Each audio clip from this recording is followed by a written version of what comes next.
time, hip cats, groovy chicks, and finger popping daddies. Welcome to the Jazz Ranch. I'm your altered, dominant ego man. You can call me Mr. Ego if you like. Anyway, you know, the KH, he doesn't like me telling stories about him, but we're welcoming you into the new year. I want to tell you about a story about him with George Coleman. He's going to be doing a video tonight on the iconic song called Maiden Voyage from Herbie Hancock's album. And George Coleman was the saxophone player on that album. Anyway, the KH got to play with George Coleman way years back, you know. Anyway, it was an interesting gig, you know. He doesn't like me telling these stories, but George Coleman came into the gig and they went into the green room before, you know, just to talk things over. Anyway, George Coleman said to them, he said to the bass player, drummer, and pianist, "Do you know this song?" "Yeah, we know that one." "Do you know this song?" "No, we don't know that one." "Okay, you know this one?" Yeah, we know that one." "You know this one?" No, we're not sure about that one." "Okay, do you know this one?" You know, so they cleared that all up. And then when he got on the bandstand, you know what happened? He didn't call one tune. He just started playing. You know, they had to figure out which tune he was going to play. And he wasn't even playing the melody of the song. He was just playing the chords. You know, he was improvising over the chords. And, you know, they had to guess. They were sweating bullets. And they got into Cherokee. Anyway, when he got into Cherokee, he was playing it so fast, and he was playing it in a different key than they knew. And the KH was sweating it through the first 16 bars. "What is the bridge chord? What is the chord on the bridge? Oh, it's a minor third. What is it?" Anyway, they got through the gig, and they thought that he hated them. They thought that George Coleman hated them. Anyway, you know what he said at the end of the gig? "Hey, you cats are all right. Yeah, you're cool. You're cool. Yeah." You cannot make this stuff up. Uh-oh, here comes the KH. He's coming up the walk with the guard dog. I got to split. Bye-bye. Hello, friends. Welcome to the Jazz Ranch. Hip cats, groovy chicks, and finger-popping daddies. Welcome back. It's 2021. So this is the first video of the year, and I have something special for you this evening. Now, I'm sorry about the alter dominant man. You know, he cuts in on all my introductions. But anyway, he did tell you the truth. I did play with George Coleman. And he played on this recording by Herbie Hancock, which is iconic. If you don't have this record, you have to get it right away. It's called Maiden Voyage, and it's an amazing recording. And this song is an amazing song, and it deals with you know, new things, new concepts of playing on pentatonic scales and playing in a very simple way over a very limited set of scales where you have a lot more freedom in your music. Which it was recorded in 1965, and when this record came out, everybody who was a musician, a jazz musician, had to buy this record and had to go and learn this tune. So I guarantee you will have a lot of rewards by learning this tune. So here we go with a great iconic song called Maiden Voyage. Here we go.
Okay, now starting out with Maiden Voyage, first thing you have to understand is the rhythm, particularly as a pianist, because you're going to be comping. And, you know, if you're playing with a trumpet player or sax player, they're going to be playing the melody and you're going to be playing the chords. So you want to get that rhythm, you and the bass player and the drummer. So actually it's even eighths. That's the important thing to understand. It's even eighths. It's not swing eighths. It's not like da da da da da. It's even like da da da da da da. So it's like a bossa nova or like a rock tune or fusion or whatever. Anyway, it's straight eighths. And if you don't understand that, have videos on that explaining the difference. So you can look back on my playlist. So the rhythm, and actually Herbie described this, I think, in a video where he talked about how he heard this rhythm. He heard it while he was on a plane or he was on a train traveling somewhere, maybe in his car, and he just heard this rhythm and he came back home and he worked it out. He got this fantastic rhythmic figure, which is like 1, 2, and 3, and 4, 1, 2, and 3, 4. That's all it is. 1, 2, and 3, and 4, 1, 2. So you see there's two downs, down beat, and then there's an upbeat and another upbeat. And I've written this out for you. So it's 1, 2, and 3, and 4, 1, 2, and 3, 4. Now, in addition, there's a bass part. And Ron Carter on the album is doing double stops. He's playing a D and an A, you know, so he's getting this big sound. And I think Herbie's playing this voicing, that's a big voicing. I can't actually play it because of my bent finger, but I can play this. And you notice that it's sort of like a C triad over a D. You know, you don't put that note in there, but so it's like a D with a C on top, which is a sus chord, sus 9. So you have this 1, 2, like 1, 2, 3, and 4, 1, 2, and 3, and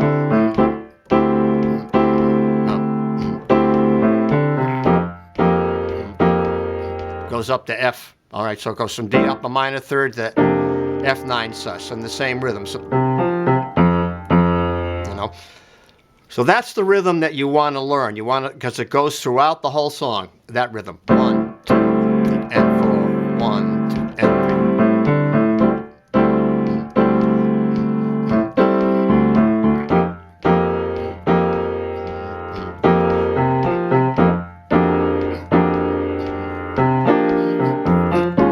That goes to there. So now the next important thing to understand about this tune is the chord progression, or the form of the tune. So it's an AABA. And so for 4 bars we have the D9 sus, and then for 4 bars we have the F9 sus. Goes up a minor third, right? And then that repeats. Now on the bridge it goes to E flat 9 sus. And then on the next chord it goes to, this is controversial now, I say it goes up a minor third again to G flat sus, 9 sus, but bass player's playing a D flat. So the real book interpreted that as being a D flat sus, but it really isn't. It's a D, if anything, it's a D flat minor 9. It's really a G flat sus like that, but it's, trust me on this. So then we go back to the last A section on the D and to the F. So now let's look at that in detail. So now as a pianist playing the melody and the chords, I had to take that first chord and put it in my left hand and then play the melody up here.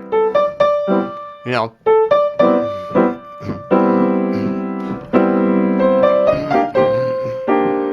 Like that. So you have to figure out what are the voicings and how to play them in your left hand and then play the melody in the right hand. Let the rhythm section do what they're going to do. Don't worry about playing the, you don't have to write that. That's the bass player's part. You just have to get the rhythm, you know, like this.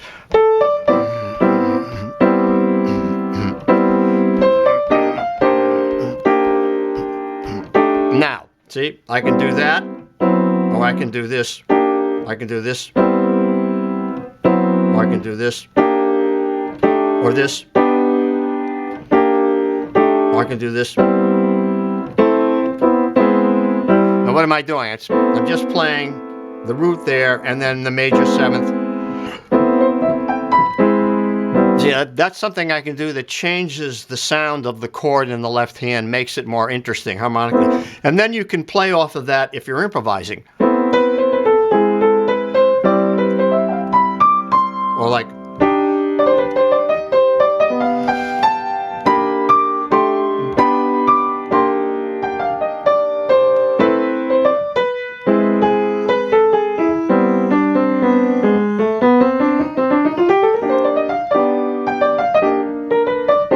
you hear that? I'm varying how I'm voicing the chord by adding something different in the left hand on that bottom line.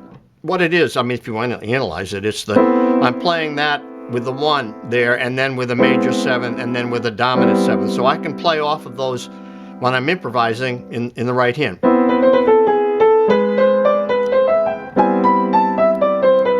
Makes improvisation more interesting. Let's take a real deep look at the melody and the chords that Herbie wrote on this song. He has this as a D minor 9 sus, and the melody is this. Actually it goes 5, 1, 1, and then it goes up to the F chord, F sus chord. That's beautiful, and then repeats that. Right? Now he goes to an E flat sus. This is the bridge now. Now here's where it changes. Instead of going, he could have made it like that and made it symmetrical, but he didn't. He did it this way. Right? And then this chord. See, that changes it. Now it brings in a whole new interesting set of chords and scales that you can play over that. In other words, instead of making it symmetrical like the A section, he changes it. In what way? E flat now goes up, it goes up symmetrically to G flat, but now the melody has a different relationship to the chords. No. So that, in terms of D flat, that relates back to the tonic. You know, and the other ones were, that's the 5th of the chord. On the bridge, this is a little difficult to understand. Now it's on the 9th, and then this, now it's on the 4th, or the root of the D flat. You see it changes there. Now study this and you'll get it. Because of that alone, that change is iconic. Now what's central in this video is that I want to talk about the Mixolydian scale. And Mixolydian, if you interpret it, just means that it's the 5th step of a major scale. So like in the key of C, it would be a G. 1, 2, 3, 4, 5. And then we would play a C scale starting on G. 1, 2, 3, 4, 5, 6. That's a flat 7. Now analyze it in terms of a G scale, which would be this. So now what have we done? We've lowered the 7th, right? That would be the 7. 7. We've lowered it. Now it becomes a G7. Now it has the 4th in there. It has the flat 7. So it fits a G dominant, a G sus chord, right? So that's what's happening here. We start out with a D sus 9. So we're going to play a D chord now in that same pattern of 1, 2, 3, 4, 5, 6, flat 7. So we want that major third in there with the 4th, the sus chord.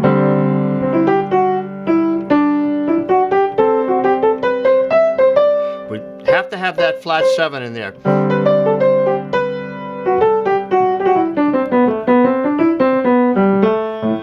Goes up to F7, F sus 7. Now that would be the F chord. Scale would be 1, 2, 3, 4, 5, 6, flat 7. So now we have that.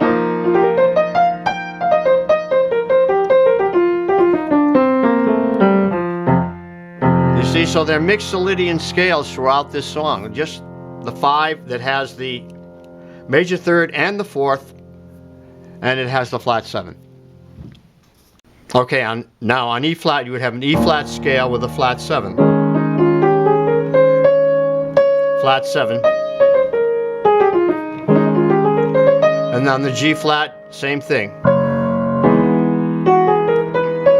Flat 7.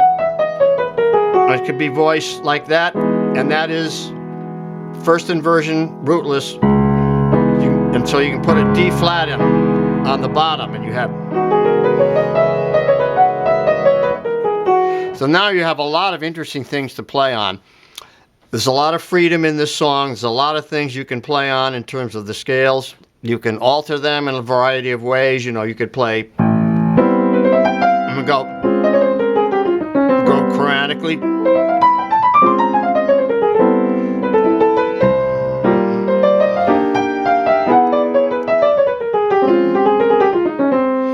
Or you could do things like this. Introduce that note.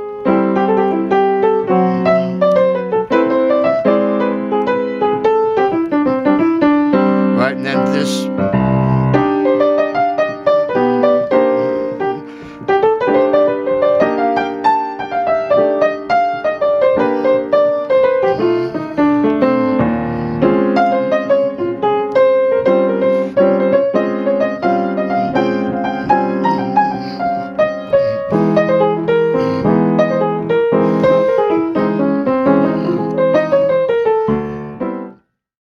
Yeah, so wrapping up, I think I've gotten into the essential ingredients of this song. The rhythm, the chord voicings, the melody, how it relates to the chords, and the chord progression, and how to improvise over it with some alterations in the chords that give you more freedom or more variety.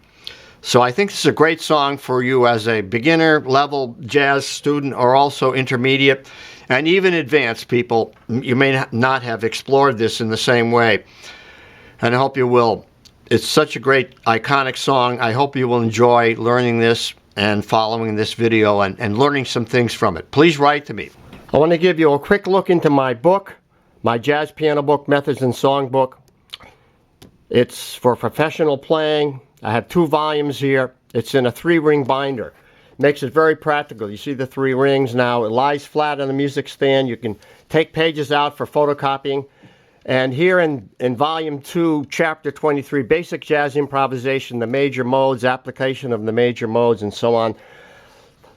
Everything is in this book is listed in order of difficulty, from beginner to intermediate to advanced. And here's chapter 24 in volume 2 on scales for improvisation. All the important scales you need to learn: major scales, minor scales, dominant scales, pentatonic scales. They're all in here.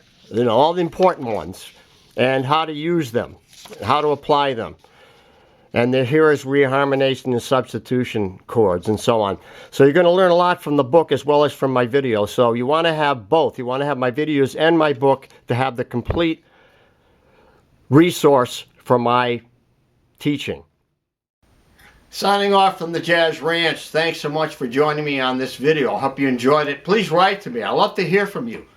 And I always respond to all my comments, if I can. You know, it takes a while. I might take a month to get back to you, but hang in there. Until next time, I'll say in the words of my great friend Herbie Dressel, and he always said this to me when I left his office. He said, swing loose.